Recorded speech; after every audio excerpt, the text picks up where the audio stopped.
Una, na Bahia. Padre, como me livrar dos vícios e hábitos que nos deixam em pecados? Meu amigo, não é lendo não, é lutando mesmo, né? O máximo que a gente pode fazer é buscar uma orientação e depois é luta pessoal. Se você não assume diante de você os compromissos que você tem, as metas a serem alcançadas, no dia a dia, é aquela velha história. Se eu descuido do que é urgente hoje, é bem provável que isso venha me sufocar amanhã. É aquela mesa que vai ficando acumulada de trabalhos, né? Porque a gente não soube fazer o trabalho nosso de cada dia. Vício é a mesma coisa, minha gente. Se você não trabalha com ele, se você não lida com ele, no momento em que ele está pequenininho, no momento em que ele cresce e ele vai se avolumando, vai ficando cada vez mais difícil. Então, como é que a gente vai se livrar dos excessos? É jogando uma dose por dia fora. Eu gosto muito da dinâmica, né, da proposta que tem os alcoólatras anônimos, por exemplo.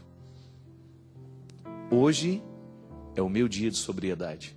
Eles não estão preocupados com o que foi ontem, nem estão preocupados com o que vai ser amanhã. A sobriedade de hoje é diante daquele copo que está diante de mim. É assim que a gente vence. Se eu não coloco a minha meta, se eu não estabeleço ali a minha luta diária, é bem provável que eu não vá conseguir muita coisa nessa vida. É como estudar para o vestibular, né? Não tem como você estudar tudo de uma vez. Se você não vai em partes, vivendo o processo, na hora que chega um momento, chega um dia antes, você vai querer estudar tudo de uma vez, não dá conta. A gente se livra dos vícios assim. E da mesma forma a gente adquire a virtude devagar também. Ninguém fica virtuoso da noite para o dia. Da mesma maneira que ninguém fica defeituoso da noite para o dia. Tudo isso vai entrando na nossa vida, nas escolhas que a gente vai fazendo, em doses homeopáticas, né? Eu não sei se vocês conhecem, né? Talvez já tenham escutado alguém falar. Como é que a homeopatia funciona para aquelas pessoas que praticam, né? Para nós que não praticamos, não adianta, né? A homeopatia, ela é tão difícil de ser... Né? Gente preguiçosa não pode fazer. Eu não posso. Então a preguiça daquele negócio de toma um comprimidinho e fica um minuto. Aí toma outro, fica mais um minuto. Toma mais um, fica um minuto. É assim. Já viram? Já viram homeopata tomar remédio? Dá sono na gente. Dá sono. Mas ele é um princípio, né? É uma medicina aplicada que tem que ser daquele jeito, não tem outro jeito. É aquela disciplina, é aquele rigor. Toma o remedinho.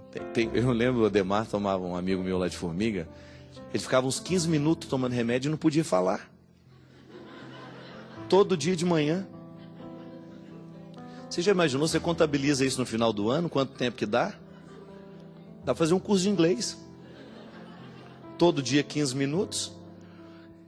Aquela disciplina, agora isso aqui é interessante, né? Veja bem, está tomando um remédio, está fazendo um momento de tratamento. Mas agora, é claro que a alma, o espírito também fica disciplinado naquele momento. Porque quando você faz a experiência dessa disciplina prática, alguma coisa dentro de você vai aprendendo também. É como eu, tendo que ficar calado esses dias, com toda sinceridade, eu fiquei com um projeto, estou com vontade de fazer um projeto para o futuro, de ficar algumas horas calados no dia. Eu quero isso. Vamos ver, né? Vamos ver. Porque eu descobri uma coisa assim no silêncio que é disciplinador. É muito bom. Quando você passa pela experiência daquela disciplina. Hoje, por exemplo, eu estava vendo no noticiário, hoje não, ontem, vendo no noticiário da tragédia de Santa Catarina. Não sei se vocês viram. Acho que foi no jornal hoje. O rapaz estava deitado na cama. Não, foi naquele Profissão Repórter. Foi à noite. Ele estava totalmente imobilizado. Aí o médico disse que ele vai voltar os movimentos do corpo à medida em que fizer fisioterapia. E aí perguntaram para ele, né, como é que ele estava se sentindo. Eu achei impressionante a resposta dele. Ele virou e falou assim: eu estou me sentindo melhor do que antes da tragédia. Aí o repórter, mas por quê? Ele falou, não, porque eu estou aqui imobilizado, sem condições de sair daqui, mas você não tem ideia do quanto de coisas que estão acontecendo dentro de mim. Eu estou sendo transformado num ser humano mais amoroso. E falando isso sorrindo, gente. Deitado naquela cama, inutilizado, dizendo tudo isso.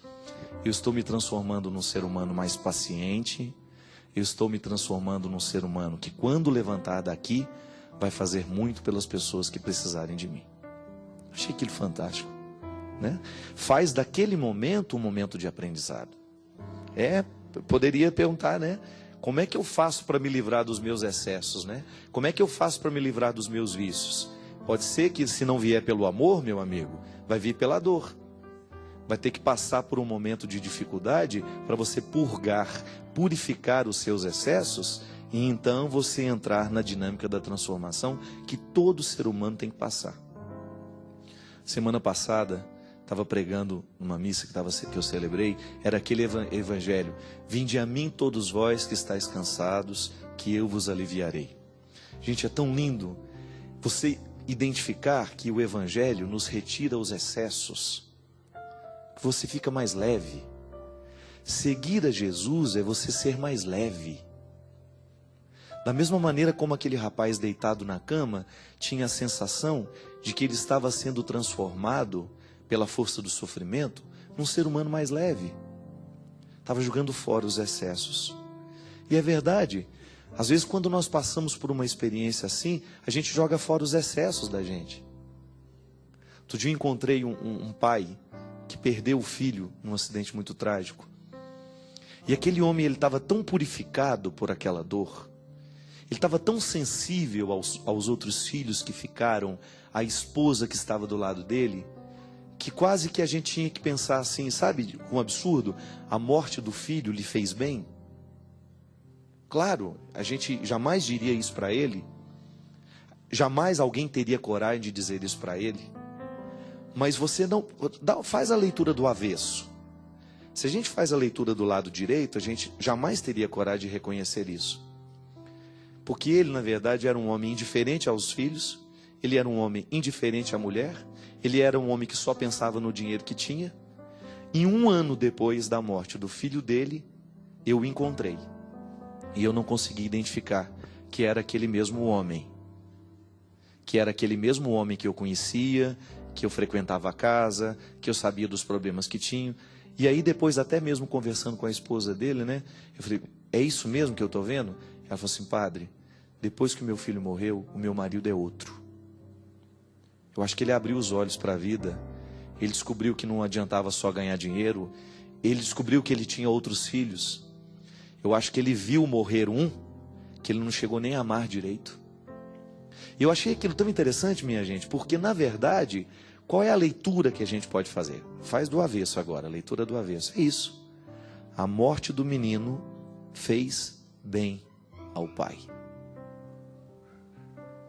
Por mais estranho que possa parecer isso, por mais que isso possa ferir o nosso ouvido, que a morte de alguém possa fazer bem, acordou o pai. Ele acordou para a vida. Ele ficou mais leve, julgou os excessos fora. E na experiência de julgar fora os excessos, ele descobriu dentro dele uma leveza que o fez um homem maravilhoso. É bonito, né? Antes de morrer, ele descobriu que ele poderia ser o pai que está sendo. Antes dele ir embora, de maneira definitiva, da vida daquela família, ele conseguiu alcançar a possibilidade de ser um ser humano melhor. E é aqui, gente, que entra essa dinâmica do sofrimento. Muitas vezes uma vida muito ordenada, muito feliz, tudo muito bonitinho, não desafia a gente para crescer. Agora, de repente, um tropeço, uma queda, e aí a gente está com a necessidade de dar sentido a tudo que ficou. É o lado criativo da dor, que eu insisto em dizer. Então, às vezes, o que nos falta é isso. O que nos falta é a coragem de viver a disciplina que a dor nos traz. De você viver o aprendizado que ela lhe sugere. Ficar mais leve. Às vezes nós somos tão pesados uns na vida do outro, né? Coisa pior que tem na vida é você conviver com uma pessoa pesada. Não estou falando no peso, não. Estou falando por dentro. Ela entra no ambiente, né? Parece que entrou um saci.